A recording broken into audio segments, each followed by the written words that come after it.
Cantaloupes. They reached the border at Mexicali in the morning. Finally, the train stopped moving and everyone disembarked. The land was dry and the panorama was barren except for date palms, cactus, and an occasional squirrel or roadrunner. The conductors herded everyone into a building where they stood in long lines waiting to pass through immigration. Esperanza noticed that the people in the first cars were escorted to the shortest lines and passed through quickly. Inside, the air was stagnant and thick with the smell of body odor. Esperanza and Mama, their faces shining with grime and perspiration, looked tired and wilted, and they slumped with even the slightest weight on their valises. The closer Esperanza got to the front, the more nervous she became. She looked at her papers and hoped they were in order. What if the officials found something wrong? Would they send her back to her uncle's? Would they arrest her and put her in jail? She reached the desk and handed over the documents. The immigration official seemed angry for no reason. "Where are you coming from?" She looked at Mama, who was behind her. "We are from Aguascalientes," said Mama, stepping forward. "And what is your purpose for entering the United States?" Esperanza was afraid to speak. What if she said the wrong thing? "To work," said Mama, handing him her documents as well. "What work?" demanded the man. Mama's demeanor changed. She stood up straight and tall and deliberately blotted her face with a handkerchief. She looked directly into the official's eyes and spoke calmly as if she were giving simple directions to a servant. "I'm sure you can see that everything is in order. The name of the employer is written there. People are expecting us." The man studied Mama. He looked at their faces, then the pages, then their faces again. Standing tall and proud, Mama never took her eyes from his face. Why was it taking so long? Finally, he grabbed the stamp and pounded each page with the words Mexican National. He shoved their papers at them and waved them through. Mama took Esperanza's hand and hurried her toward another train. They boarded and waited an hour for all the passengers to get through immigration. Esperanza looked out the window. Across the track, several groups of people were being prodded onto another train headed back toward Mexico. "My heart aches for those people. They came all this way just to be sent back," said Mama. "But why?" asked Esperanza. "Many reasons. They had no papers, false ones, or no proof of work. Or there might have been a problem with just one member of the family, so they all chose to go back instead of being separated." Esperanza thought about being separated from Mama and gratefully took her hand and squeezed it. Almost everyone had boarded except Alfonso, Hortensia, and Miguel. Esperanza kept looking for them, and she became more anxious with each passing minute. "Mama, where are they?" Mama said nothing, but Esperanza could see worry in her eyes too. Finally, Hortensia got on. The train's engines began to chug. Her voice tense. Esperanza said, "What happened to Alfonso and Miguel?" Hortensia pointed out the window. They had to find some water. Alfonso was running toward the train with Miguel close behind, waving the secret passage and grinning. The train slowly started moving as they hopped on. Esperanza wanted to be angry at them for making her anxious. She wanted to yell at them for waiting until the very last minute just so they could find water for their package that was probably nonsense anyway. But looking from one to the other, she sat back limp with relief, happy to have them all together surrounding her, and surprised that she could be so glad to be back on the train. "Anza, we're here. Wake up." She sat up groggily, barely opening her eyes. "What day is this?" she asked. "You've been asleep for hours. Wake up. It is Thursday, and we are here in Los Angeles." "Look, there they are," said Alfonso, pointing out the window. "My brother Juan and Josefina, his wife, and his children, Isabel and the twins. They have all come." A campesino family waved to them. Juan and Josefina each held a baby about a year old in their arms. It was easy to see that the man was Alfonso's brother, even though he didn't have a mustache. Josefina was plump with a round face and a complexion that was fairer than Esperanza's. She was smiling and waving with her free hand. Next to her stood a girl about 8 years old, wearing a dress that was too big and shoes with no socks. Delicate and frail with big brown eyes, long braids, and skinny legs, she looked like a young deer. Esperanza couldn't help but think how much she looked like the doll Papa had given her. There was much hugging among all the relatives. Alfonso said, "Everyone, this is Senora Ortega and Esperanza. Alfonso, please call me Ramona." "Yes, of course, Senora. My family feels like they know you because we have all written letters about you for years." Mama hugged Juan and Josefina and said, "Thank you for all you have done for us already." Miguel teased his cousin, pulling her braids. "Esperanza, this is Isabel." Isabel looked at Esperanza, her eyes wide with wonder, and in a voice that was soft and whispery said, "Were you really so very wealthy? Did you always get your way and have all the dolls and fancy dresses you wanted?" Esperanza's mouth pressed into an irritated line. She could only imagine the letters Miguel had written. Had he told Isabel that in Mexico they stood on different sides of the river? "The truck is this way," said Juan. "We have a long ride." Esperanza picked up her valise and followed Isabel's father. She looked around and was relieved to see that compared to the desert, Los Angeles had lush palms and green grass, and even though it was September, roses were still blooming in the flower beds. She took a deep breath. The aroma of oranges from a nearby grove was reassuring and familiar. Maybe it wouldn't be so different here. Juan, Josefina, Mama, and Hortensia crowded onto the front seat of the rickety truck. Isabel, Esperanza, Alfonso, and Miguel sat in the truck bed with the babies and the 2 red hens. The vehicles looked like it should be hauling animals instead of people, but Esperanza had said nothing to Mama. Besides, after so many days on the train, it felt good to stretch out her legs. The old jalopy rocked and swayed as it climbed out of the San Fernando Valley, weaving up through hills covered with dried-out shrubs. She sat with her back against the cab, and the hot wind whipped her loose hair. Alfonso tied a blanket across the wooden slats to make a canopy of shade. The babies, Lupe and Pepe, a girl and a boy, were dark-eyed cherubs with thick mops of black hair. Esperanza was surprised at how much they looked alike. The only difference was the tiny gold earrings in Lupe's ears. Pepe crawled into Esperanza's lap and Lupe into Isabel's. When the baby fell asleep against Esperanza, his head slid down her arm, leaving a stream of perspiration. "Is it always so hot here?" she asked. "My papa says it is the dry air that makes it so hot, and sometimes it is even hotter," said Isabel. "But it is better than living in El Centro, because now we do not have to live in a tent." "A tent?" "Last year we worked for another farm in El Centro, in the Imperial Valley, not too far from the border. We were there during the Melones. We lived in a tent with a dirt floor and had to carry water. We cooked outside, and then we moved north to Arvin. That's where we're going now. A big company owns the camp. We pay $7 a month, and my papa says it is worth it to have piped-in cold water and electricity and a kitchen inside. He says the farm is 6,000 acres. Isabel leaned toward Esperanza and grinned as if she were telling a big secret. "And a school. Next week I get to go to school, and I will learn to read. Can you read?"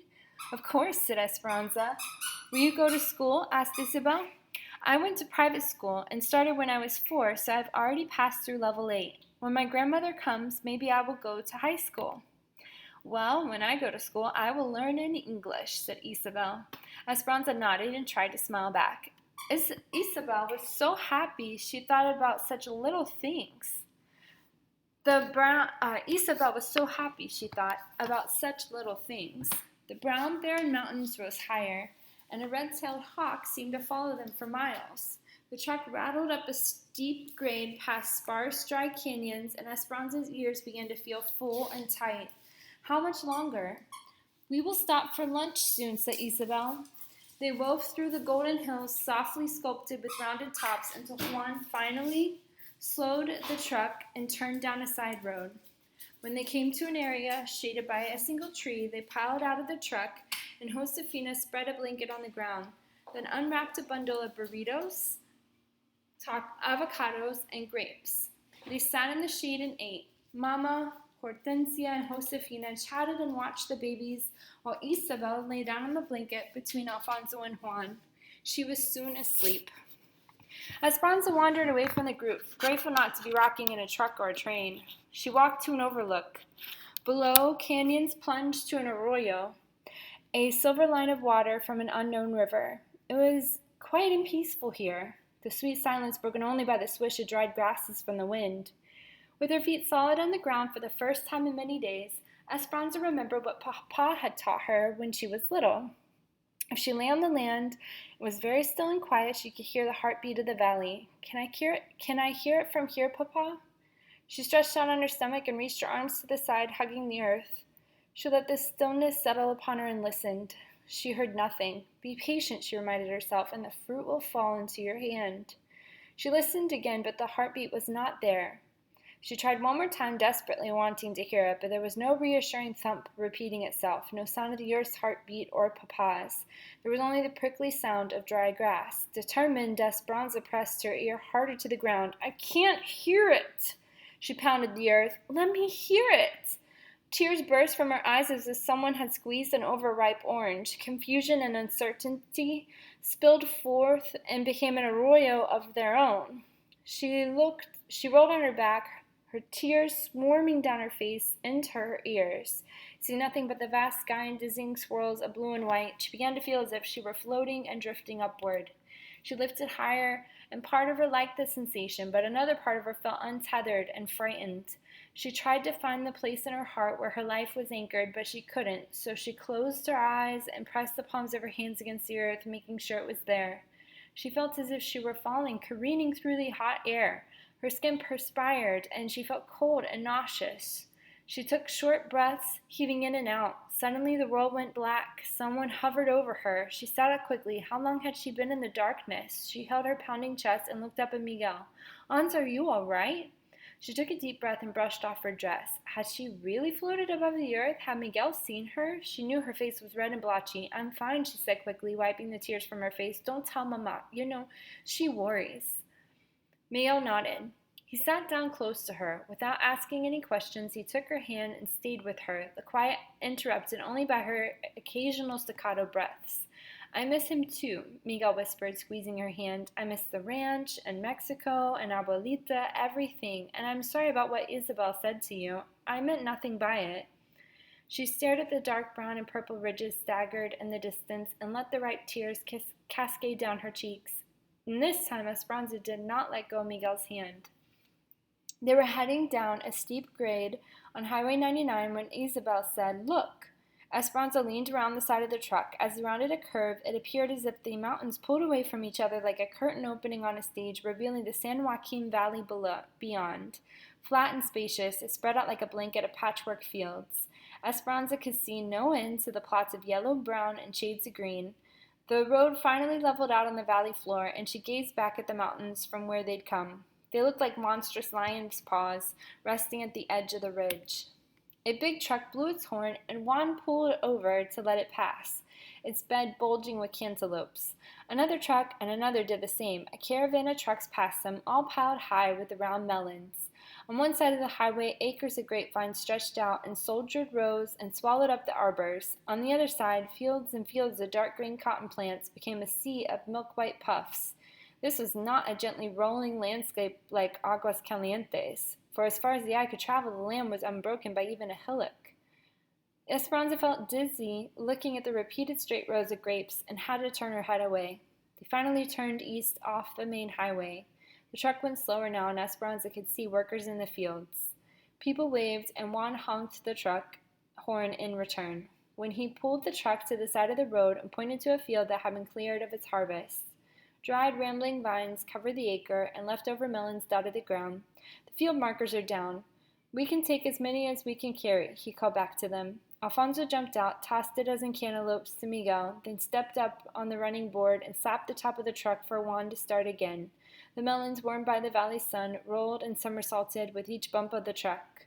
Two girls walking along the road waved, and Juan stopped again. One of them climbed in, a girl about Miguel's age. Her hair was short, black, and curly, and her features were sharp and pointed. She leaned back against the side of the truck, her hands behind her head, and she studied Esperanza, her eyes darting at Miguel whenever she could. "This is Marta," said Isabel.